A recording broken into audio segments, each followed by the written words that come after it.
Hey, I'm Epiphany and I help survivors educate themselves on healing through my own experiences and my own experiences inside of therapy, y'all. So, last episode, we went over grooming, the definition. I might just give a brief recap. Grooming is when someone builds trust with the person, often a child, teen, or vulnerable adult, in order to manipulate, exploit, or abuse them over time. Then we went over red flags and normalized behaviors. Giving expensive gifts, money, being involved with, when adults or guardians are distracted. I gave some reflection prompts. Then we also went into real life grooming versus media portrayals. Creepy stranger in a band versus someone familiar, a friend, a family member, a cousin, my cousin, a teacher, a coach, or older romantic interest. Cause they be weird like that.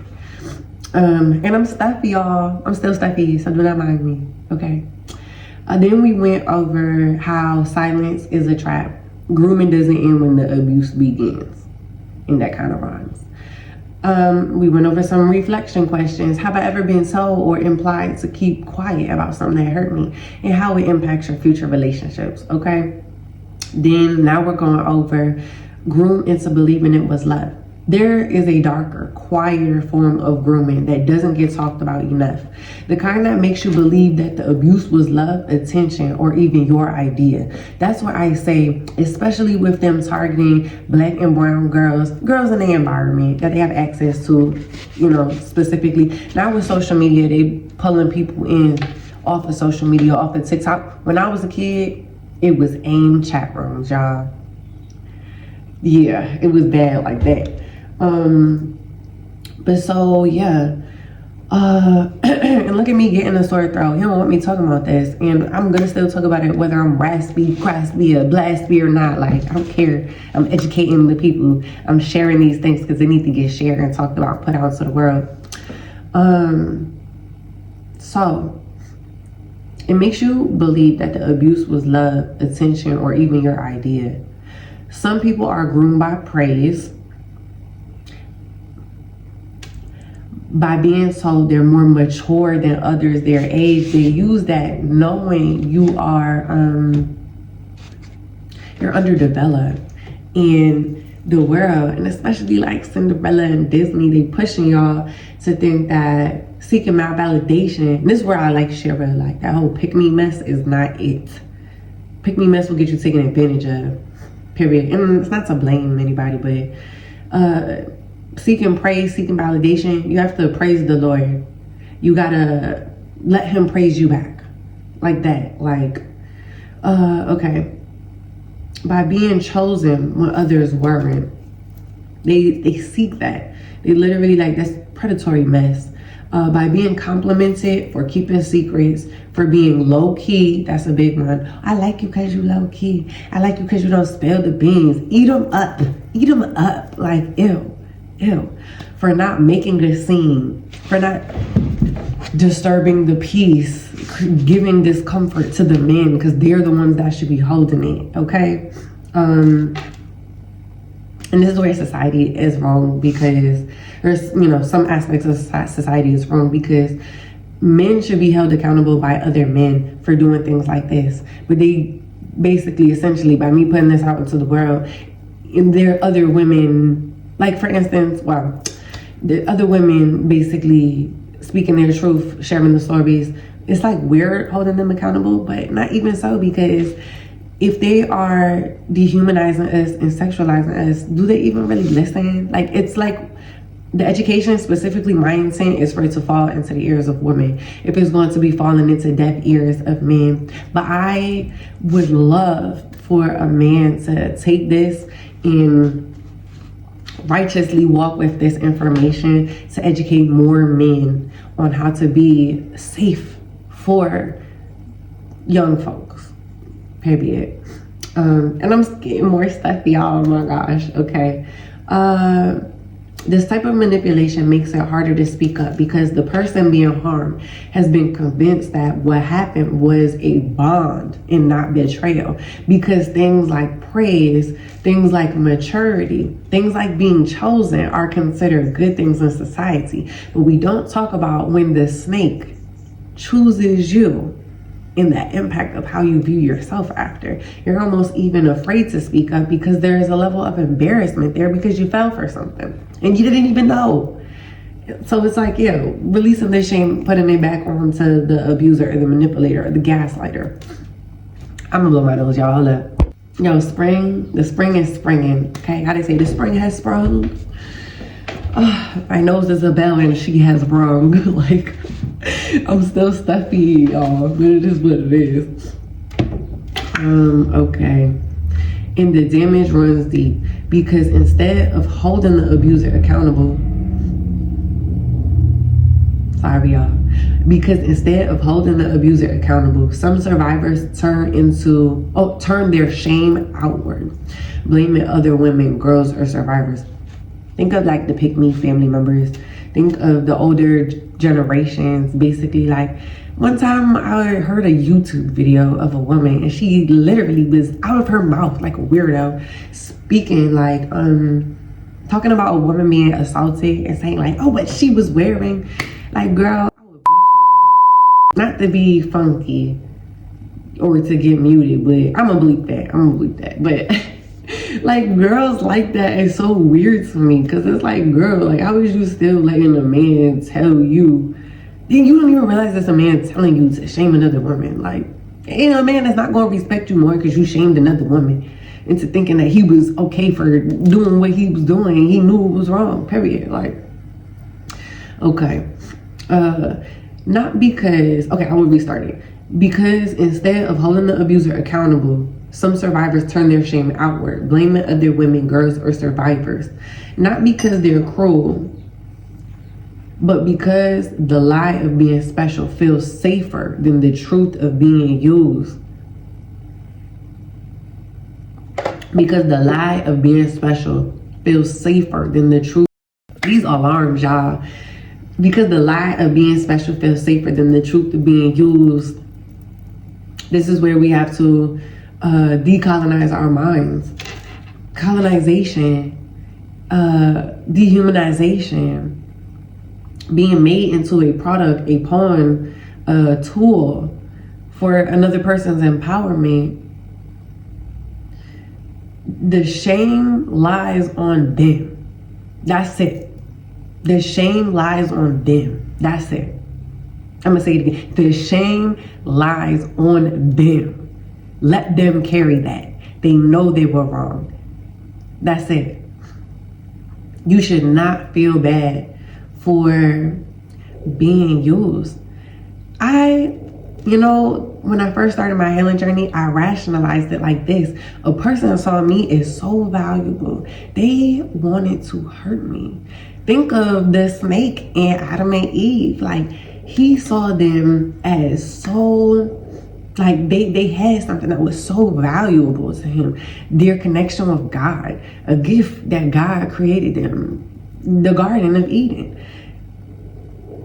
Sorry, my lips are dry. I'm stuffy. I'm gonna close this window because this noise is too loud. But okay, they had a gift that was so lovely and beautiful and powerful and valuable that a hater wanted to take it and use it to empower themselves, whether it be psychologically, physically, monetarily. Messed up. It's all. Seeking male validation has been so normalized, but it's still grooming. It's still manipulation, and it's still not your fault. Like I said, it's on them. Their pursuit for supremacy, their pursuit for praise, their pursuit for empowerment, the wrong they do in this pursuit is all on them, and it's all reflective of slavery trauma, colonization, period. Like, okay, let's get into it. The reflection prompts. Was I ever told I was different, special, or more mature in a way that made me overlook harm? Have I ever been blamed? Have I ever blamed another woman or girl instead of confronting what happened to me? Because sometimes blaming another person instead of addressing what happened with you is easier than going deep down and dirty into your own trauma. Like, it ain't easy, y'all. I'm telling y'all, it's not easy. It's not the easiest thing I've ever done in my life.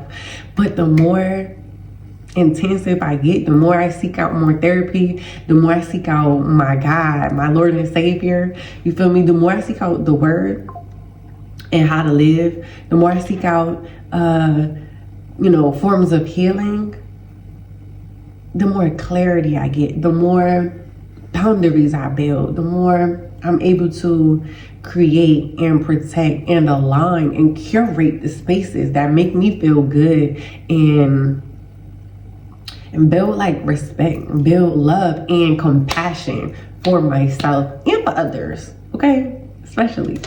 How can I give myself that validation now from a healed and an honest place? So I want to remember that you were never the ones to blame.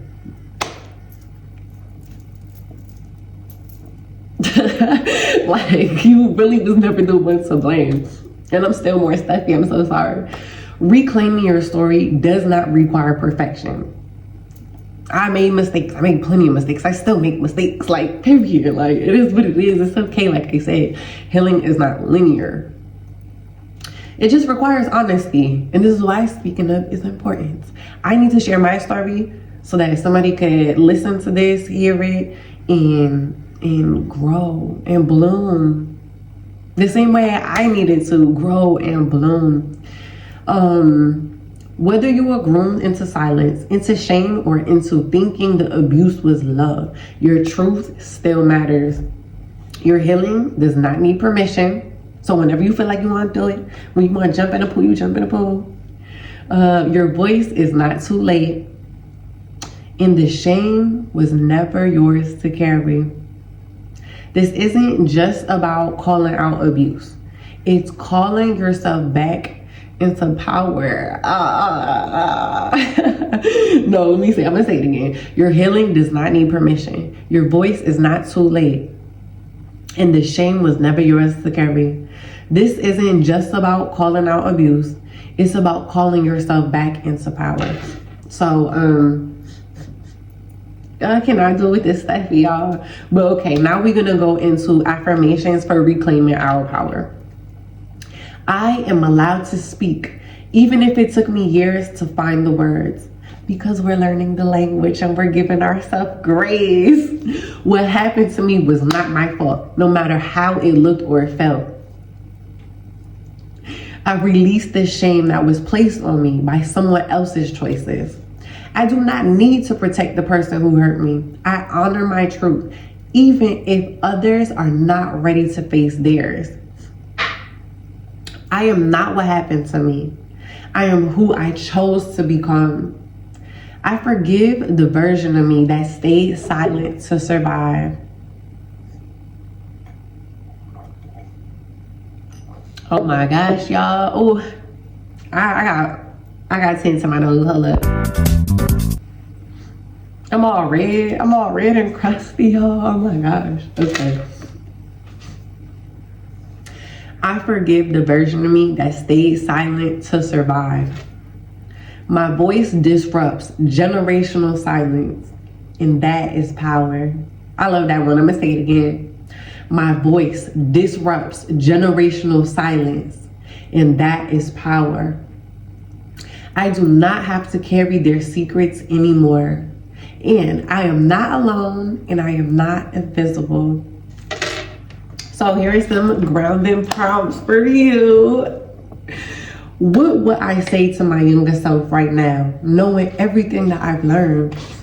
I would give her a hug. I would be kind to the girl. I would for surely give her a little hug. I'd take her out the branch. You feel me? I'd take her out the branch and we go have a little, you feel me, a nice little day. Like, I will hold her. I will be so gracious and kind and just caring to her. What belief about abuse, blame, or worthiness do I need to unlearn today? Your worth isn't defined by what somebody does to you or your experiences. Your worth and your worthiness. It's defined by how you show up. I'll say when nobody expects you to show up. Yeah, your worthiness, your worth is determined by God. Like, you feel me? There's a lot to it. This is for y'all though. This is for y'all. I do this and I don't know, y'all heard me pop. Y'all heard me popping and snap, and I'm my auntie now. Okay, who is someone I can share part of my truth with in a way that feels safe?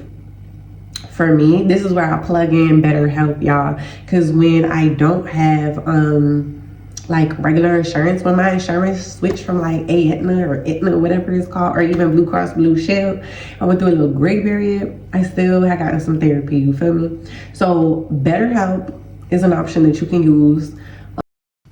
My phone, they really do not want me to be great, y'all. They keep breaking it up, but whatever, it is what it is.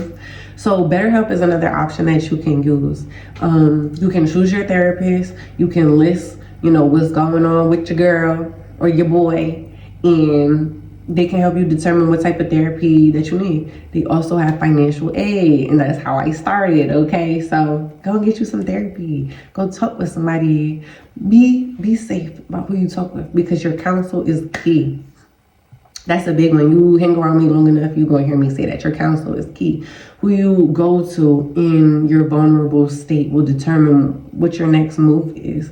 You should be going, I know you probably not going to like it, some of y'all, but the Most High. Consult with the Most High first. Then find you a therapist. And you can always get rid of the therapist if you don't like them. Because this is about this your healing era. This your healing era. You can do what you need to do. Okay, what action, big or small, can I take this week to reclaim part of my power? For me, it's showing up, it's creating these videos, it's working behind the scenes, typing up some worksheets, you feel me? Creating little booklets and planning some things that I'm gonna tell y'all about in the future. Okay, here's a note for anyone listening to this. I don't want to say the females. The ladies, the males, the non-busies, you feel me? If you've been silent, you're not weak, you're human. If you carry guilt or shame, it's time to put it down. If you protected someone who caused harm, you are allowed to change that now. If you blame another survivor, sit down with it, own it, and get rid of it. You gotta grow from it. You gotta let it go. You gotta let it go. Okay.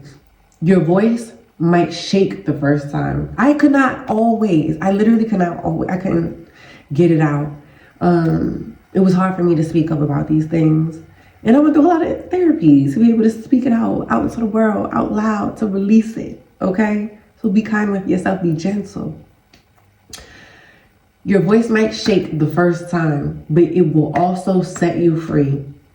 Whether you're speaking up for yourself or finally hearing someone else clearly, healing begins with truth.